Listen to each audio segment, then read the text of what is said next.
కోట్ల రూపాయలు మీరు చేసిన అప్పులకు మిత్తిలు కట్టి ఈ రోజు నడుము వంగిపోయే పరిస్థితుల్లో రాష్ట్రం ఉంటే ఆ నిజాలు చెప్పొద్దంట. లోపల క్యాన్సర్ ఉండాలి, ఎయిడ్స్ ఉండాలి, కానీ నేను మంచిగా ఉన్నా, ఎర్రగా బుర్రగా ఉన్నా, నాకు పిల్లని అండి పెళ్లి చేసుకుంటా అని అబద్ధాలు చెప్పి ముంచాలని చెప్పి వారు సూచన చేస్తున్నారు. అధ్యక్ష, రాష్ట్రం దివాలా తీసింది.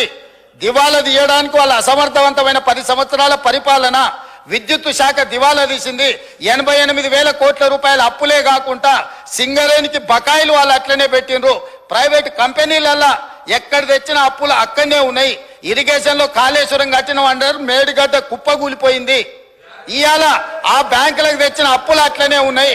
కాంట్రాక్టర్లకు పెండింగ్ పెట్టిపోయిన 1000 కోట్ల రూపాయలు అక్కడనే ఉన్నాయి. అధ్యక్ష, ఇట్లా ప్రతి శాఖలో ఎన్ని అసలు FCIలో 2014-15లో మేము సరఫరా చేసినామన్నారు, ఇప్పటి వరకు వసూలు చేయలే. మా ఉత్తమ్ కుమార్ రెడ్డి గారు కష్టపడి మీరు చేసిన తప్పులను సవరించి ఆ నిధులు రాబట్టడానికి ప్రయత్నం చేస్తుండ్రు.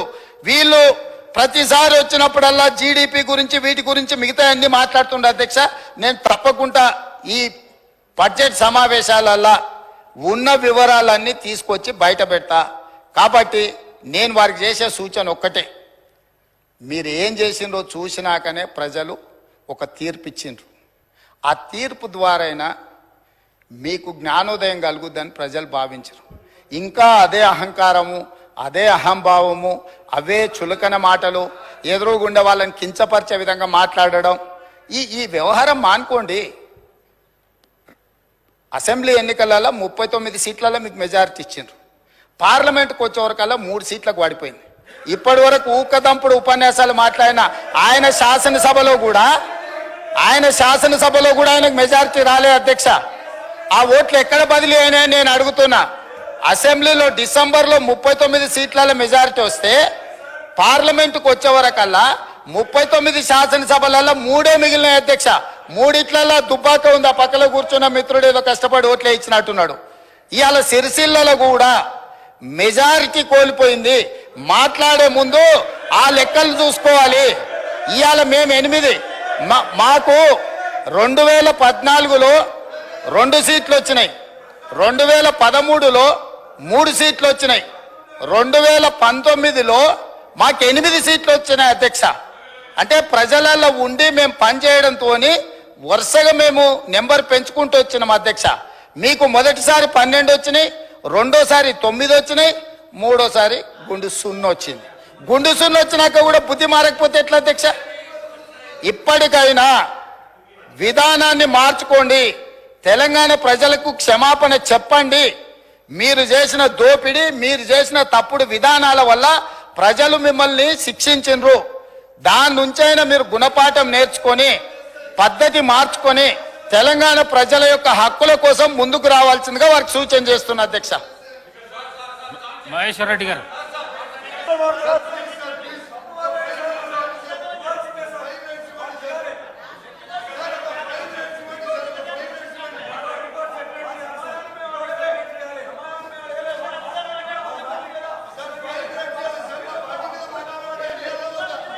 మీరు కూర్చోండి. ఇస్తా కూర్చోండి.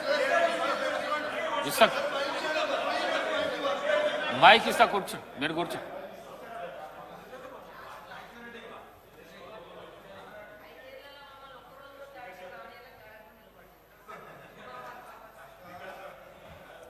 గౌరవ ముఖ్యమంత్రి గారు మాట్లాడిన విధానం ఏదైతుందో రాష్ట్ర ప్రజలని మొత్తం సభని తప్పుదోవ పట్టించే విధంగా చాలా దుర్మార్గంగా మాట్లాడారు సార్. ఇది టీఆర్ఎస్ ఎంపీలు ఫార్మ్ బిల్స్కి మద్దతుగా నిలబడ్డారు, ఓటేసినారు అని చెప్పి చాలా అన్యాయంగా మాట్లాడారు. అధ్యక్ష, ఒక్క మాట అధ్యక్ష, రామ్నాథ్ కోవింద్ గారి ఎలక్షన్ గురించి చెప్పారు. అవును సార్, ఎస్, మేము ఏం చేసినా బాజాప్తా చేసినాం.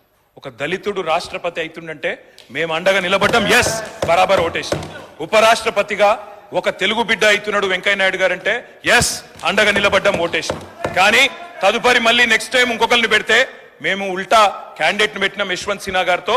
మేము మద్దతు ఇవ్వడమే కాదు సార్, నేను పోయి రాహుల్ గాంధీ గారు పక్కన కూర్చొని పార్లమెంట్లో మా పార్టీ తరఫున నేను సంతకం పెట్టి వచ్చిన సార్.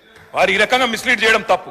ఫార్మ్ బిల్స్కి మేము మద్దతు ఇవ్వలేదు, వ్యవసాయ చట్టాలకు మేము మద్దతు ఇవ్వలేదు, వాటిని రాజ్యసభలో వ్యతిరేకించినాం, గట్టిగా కొట్లాడినాం. అధ్యక్ష, ఆ విషయంలో అనుమానం అవసరం లేదు. ఇంకా చాలా చెప్పారు అధ్యక్ష.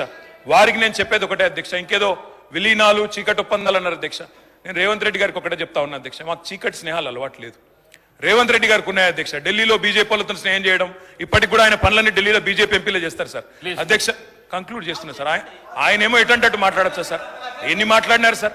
అధ్యక్ష నేను అనేది ఒకటే, కేసీఆర్ గారి మీద ఆయన ఇష్టం వచ్చినట్టు మాట్లాడినారు. నేను ఒకటే అంటా ఉన్నా సార్. ఒకటి, విలీనం చేయడానికి మేమేమి రేవంత్ రెడ్డి గారు లాగా పరాన్న జీవులం కాదు సార్. వారు పదవుల కోసం పార్టీలు మారిండు, మేము అట్లా కాదు సార్. పదవులు వదులుకున్నాం తెలంగాణ కోసం. కేసీఆర్ గారు మా పార్టీ ఒకసారి కాదు 100 సార్లు రాజీనామా చేసినాం. ఆయనలాగా మేము పరాన్న జీవులం కాదు. ఇంకొక మాట అధ్యక్ష, ఇవాళ బీజేపీ వాళ్ళతో చీకటి స్నేహం ఎవరు చేస్తున్నారు సార్? ఎందుకు భయపడుతున్నారు? మోడీ గారి పేరు తీసుకోవడానికి కూడా ముఖ్యమంత్రి గారు కేసీఆర్ పేరు చెప్పకపోతే బతుకుదేరు లేదా సార్? మోడీ గారి పేరు చేయడానికి కూడా ఎందుకు భయపడుతున్నాడు ముఖ్యమంత్రి? అంత భయం ఎందుకు సార్? అందుకే మేము అనేది అధ్యక్ష, ఇవాళ నోటికి వచ్చినట్టు మాట్లాడితే కాదు, తప్పకుండా రాష్ట్ర ప్రజలకు సమాధానం చెప్పాలి. 8 ఎంపీలున్నా తెచ్చింది గుండు సున్నా. 6 గ్యారంటీలు ఎత్తేయడానికి గత ప్రభుత్వం మీద బదనాం చేయడం, రాష్ట్రం దివాలా తీసిందని మహేశ్వర్ రెడ్డి గారు. అధ్యక్ష పర్ క్యాపిటా పెంచి, పవర్ పెంచి, శుద్ధమైన నీళ్లు ప్రతి ఇంటికి నల్లాతో ఇచ్చి, ఇవన్నీ చేసి తెలంగాణ సాధించుకొచ్చి అష్ట కష్టాలు పడి గత 25 సంవత్సరాలుగా ఒక యజ్ఞంలాగా దీన్ని తీసుకొని పోతా ఉంటే కాంగ్రెస్ పార్టీ నాయకులు మాట్లాడతారు అధ్యక్ష.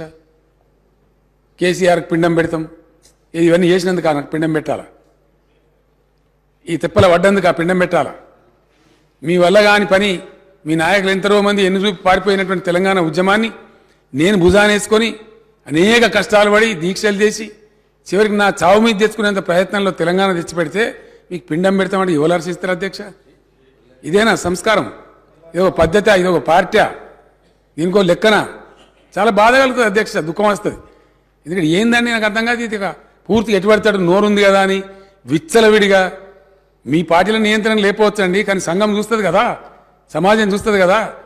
నన్ను అడుగుతున్నారు మొన్న రాహుల్ గాంధీ ఏదో ఒక మాట అందరికి మోడీ పేరేమున్నదంటే 2 సంవత్సరాల జైలు శిక్ష విధించారు అధ్యక్ష. అఫ్కోర్స్ నిన్న సుప్రీంకోర్టు స్టే ఇచ్చింది, సభ్యత్వం కూడా తీసేసిండ్రు.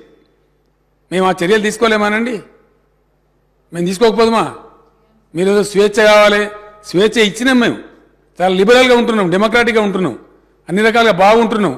లేకపోతే మీరు అట్లా మాట్లాడిన దానికి మీ తాట తీసే పరిస్థితి ఇష్యూ కాదు కదా గవర్నమెంట్ అనుకుంటే. కానీ మీరంతా ఆ విధంగా ఇష్టం వచ్చిన అడ్డగోలు మాట్లాడినా మేము సంయమనం పాటిస్తున్నాం. మేము ఇది పోలీసులు ఉసుగొలుపుతలేం, ప్రజలే తీర్పు చెప్తారు రేపు పొద్దున అనే ఉద్దేశంతో మేము ముందుకు పోతా ఉన్నాం. కానీ బాధ మాత్రం కలుగుతుంది అధ్యక్ష. ఎక్కడ ఏం చేయని వాళ్ళు తెలంగాణ ఉద్యమం జరుగుతున్న దాని మీదకి తుపాకులు తీసుకొని పోయిన వాళ్ళు మాట్లాడతారు అధ్యక్ష. ఇలా 2 పార్టీల అధ్యక్షులు అధ్యక్ష. కాంగ్రెస్ పార్టీ అధ్యక్షుడేమో రైఫిల్ తీసుకొని పోయిండు కరీంనగర్ జిల్లాకు, ఇంకో పార్టీ అధ్యక్షుడేమో అందరు రాజీనామా చేస్తుంటే ఆయన ఒక్కడు మాత్రం రాజీనామా చేయకుండా అమెరికాకు వారిపోయింది అధ్యక్ష.